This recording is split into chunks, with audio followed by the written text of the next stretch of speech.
Amados ouvintes, sintonizados conosco, através da nossa rádio Imaculada FM de Formosa, internautas que nos seguem de diversos lugares, amados sacerdotes, nossos seminaristas, um cumprimento especial ao José Danilo, já com seus estudos concluídos, em estágio pastoral aqui nesta pequena e amada paróquia Nossa Senhora Aparecida do distrito de Bezerra. Um cumprimento especial aos seus amados pais, seu José e a Dona Maria e os demais familiares. O Evangelho de São Marcos, que estamos lendo durante esse tempo, nos apresenta os grandes milagres de nosso Senhor. E nesse 12º domingo do tempo comum, o evangelista nos conta um milagre extraordinário de Jesus. Cristo interfere no vento e no mar. O vento que causava ondas encarpeladas que colocavam em risco a vida dos apóstolos e de nosso Senhor, que atravessava o lago de Tiberíades. Que a gente não sabe se é lago, se é mar.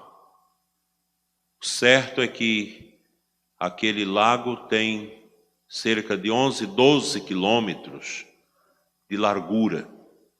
Não é pequeno. É um lugar no meio das montanhas da Terra Santa, aquele deserto, em que de uma hora para outra aparece uma ventania e o mar se agita e os pescadores passam grandes apuros. Eles haviam terminado a missão naquela tarde e começaram a atravessar o lago. Jesus dormia no barco, tinha um travesseiro. E de repente as ondas começaram a se levantar, a ventania, aquela embarcação tão frágil. Naquele tempo não tinha salvas-vidas e era comum as pessoas morrerem. Os apóstolos gritam por Jesus. E eles ficam assustados porque Jesus dorme no meio da tempestade.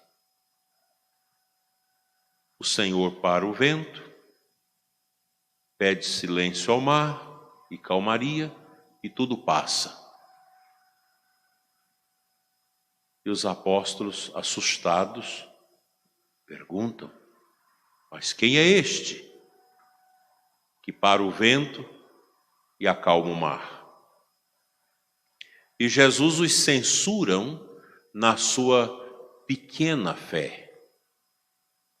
Cristo questiona a pequena fé e os exorta a que tenha realmente uma fé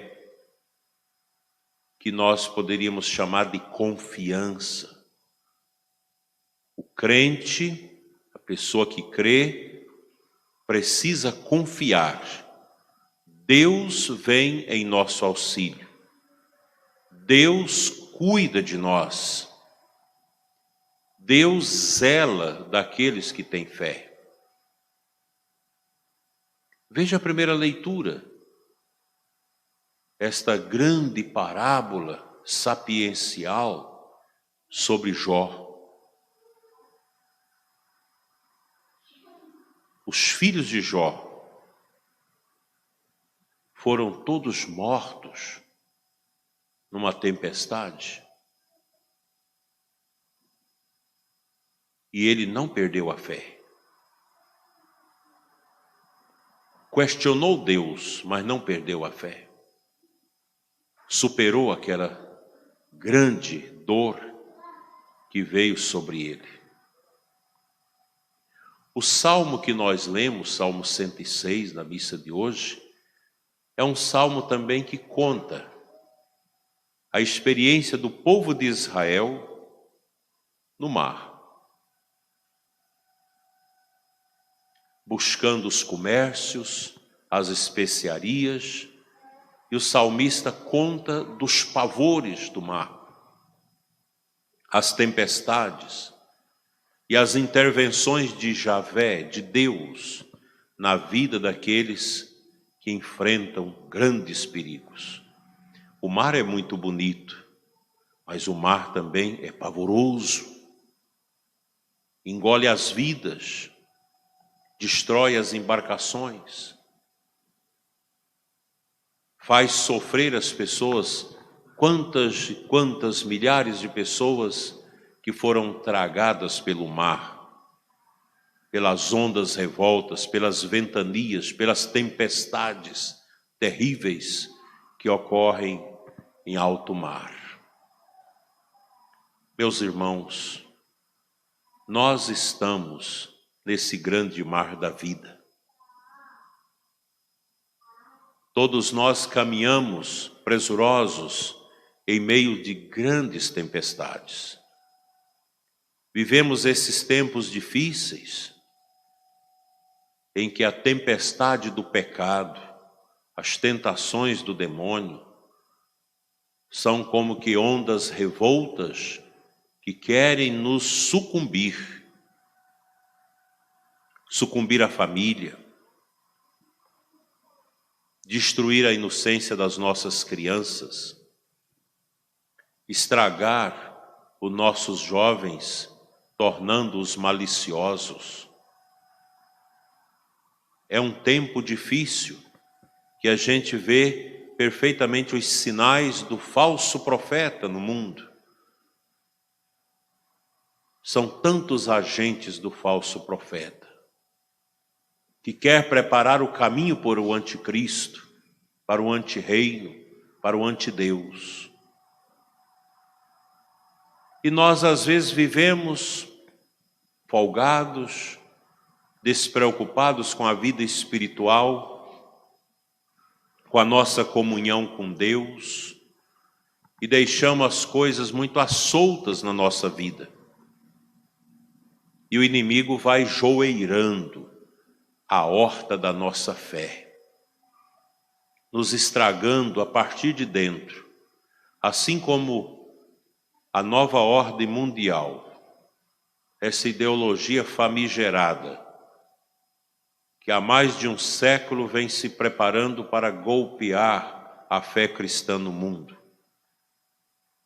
Ela vai entrando dentro de nós, dentro da igreja, vai tirando o senso da responsabilidade das nossas vidas. E aqui nós precisamos reforçar, com as virtudes teologais, a nossa intimidade com Deus. O coração do cristão deve ser um sacrário, onde se ergue esse santuário da fé, do amor a Deus, da esperança.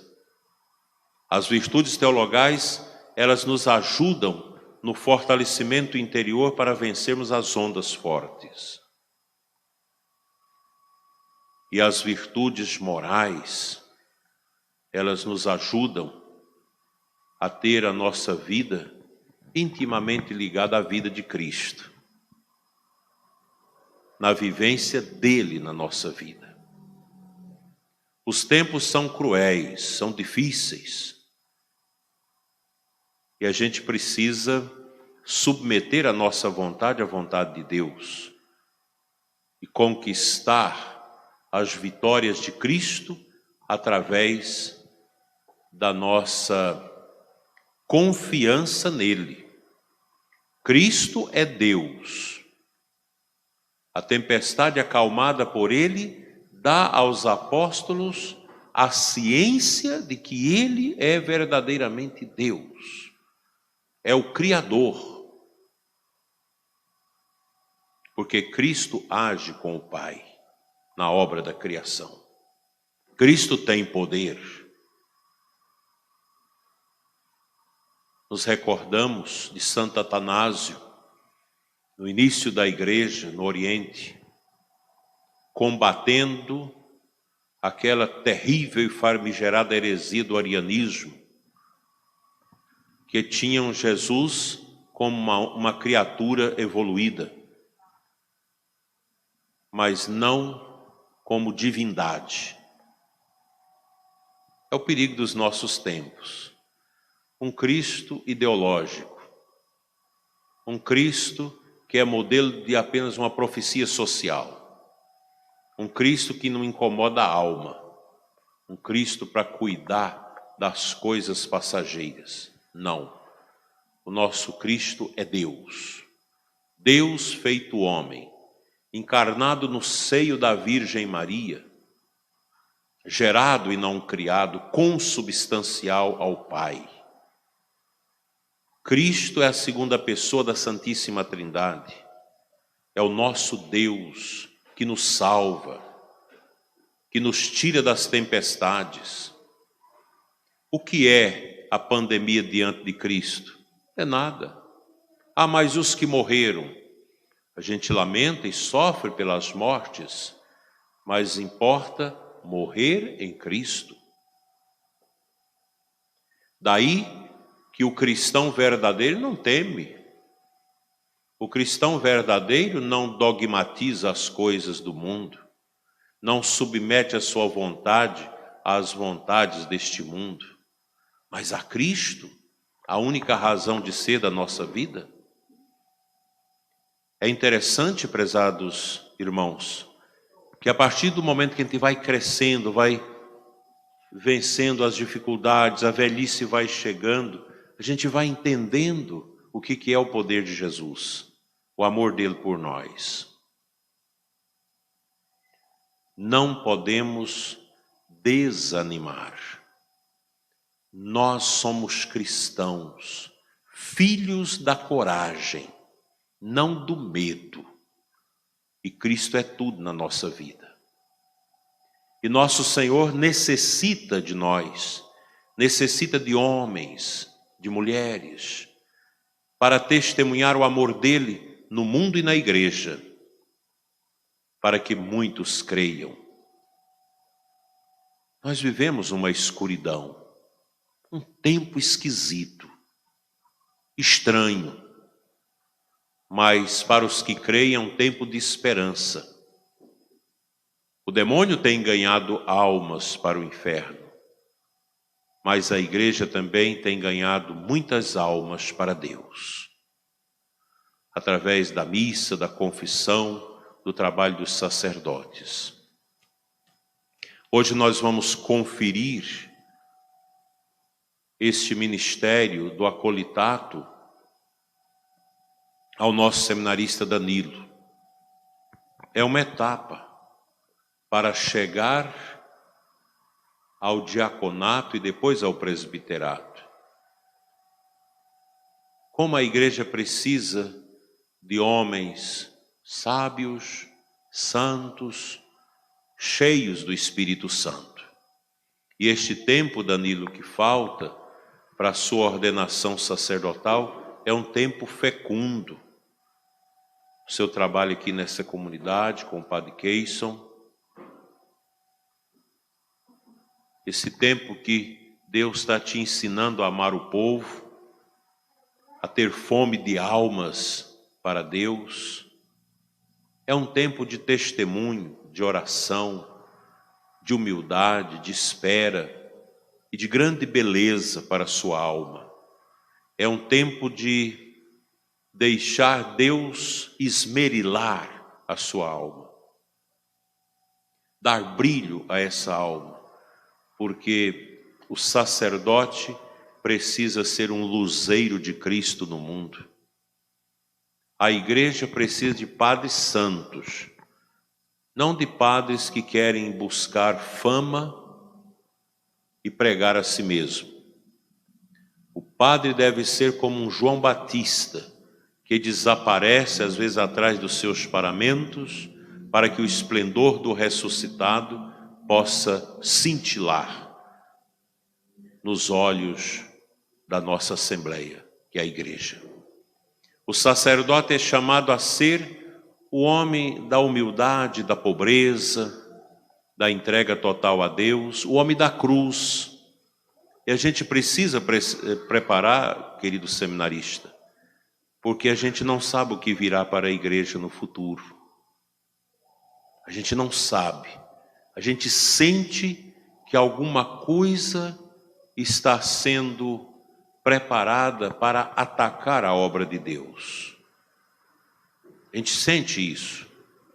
O anticristo está solto, ele está furioso. E ele quer arrastar as almas para o abismo.